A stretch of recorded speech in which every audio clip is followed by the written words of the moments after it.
Pemirsa, kalau mengacu pada jadwal resmi KPU RI, proses rekapitulasi tingkat kecamatan atau distrik seharusnya telah selesai sejak 3 Desember. Dan kemudian dilanjutkan dengan rekapitulasi tingkat kabupaten hingga nanti 12 Desember 2024. Namun data di Sirekap KPU masih minim dan di laman Jaga Suara masih 12,74%. Apa sebenarnya yang menjadi kendala dan apakah pengaruh pemungutan suara dengan cara noken ini? Kami akan membahasnya bersama dengan praktisi hukum sekaligus peneliti noken, Peter L. Selamat sore Pak Peter. Ya Pak Peter, Anda sebagai praktisi hukum dan yang juga konsisten sebagai kuasa hukum dari KPU RI, ini bagaimana sebenarnya pemilihan proses rekapitulasi dari pilkada serentak di sana? Ya, jadi terima kasih. Sebetulnya sistem noken ini diakomodir dan diakui oleh Mahkamah Konstitusi dalam putusannya pada pemilu 2009 yang lalu. Jadi ini sudah 15 tahun lalu praktek ini sudah diakui secara hukum maupun secara politik lokal maupun nasional. Itu sudah diakui keberadaan sistem noken ini.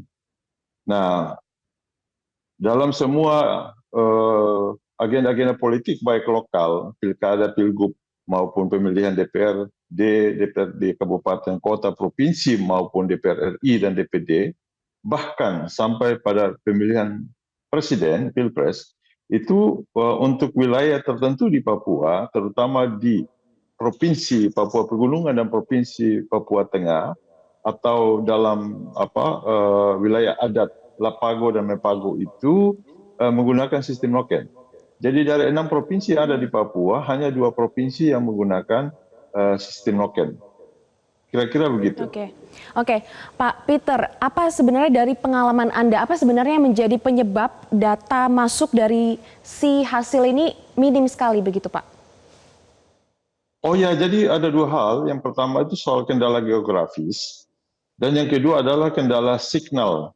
Nah, di daerah pegunungan, Lapago dan Mepago itu, di beberapa kabupaten, itu mengalami kendala soal signal dan juga soal kondisi geografis. Dari satu TPS ke TPS yang lain saja, itu berjalan kaki, itu bisa sampai berhari-hari.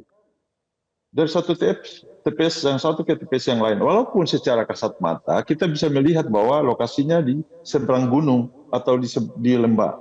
Saya baru saja kembali beberapa hari yang lalu dari salah satu kabupaten, Puncak di Papua.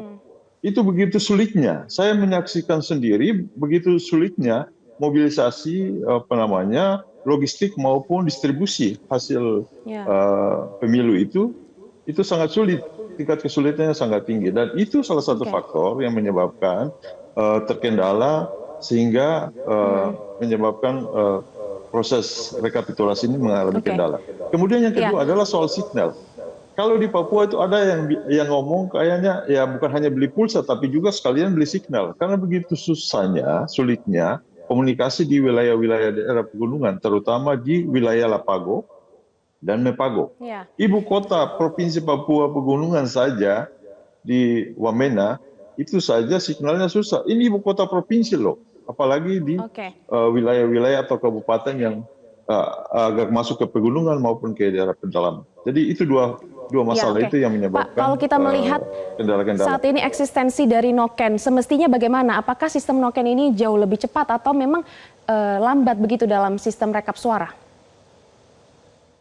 Sebetulnya kalau sistem noken ini tetap menggunakan secara tradisional, tetapi harus diadministrasikan dengan sistem form yang sudah disiapkan oleh KPU, baik C hasil maupun D hasil. Dan itu sebetulnya lebih cepat ya. Tetapi mobilisasi antar TPS itu yang mengalami kendala. Kemudian faktor kedua tadi soal signal itu juga. 2 hal itu.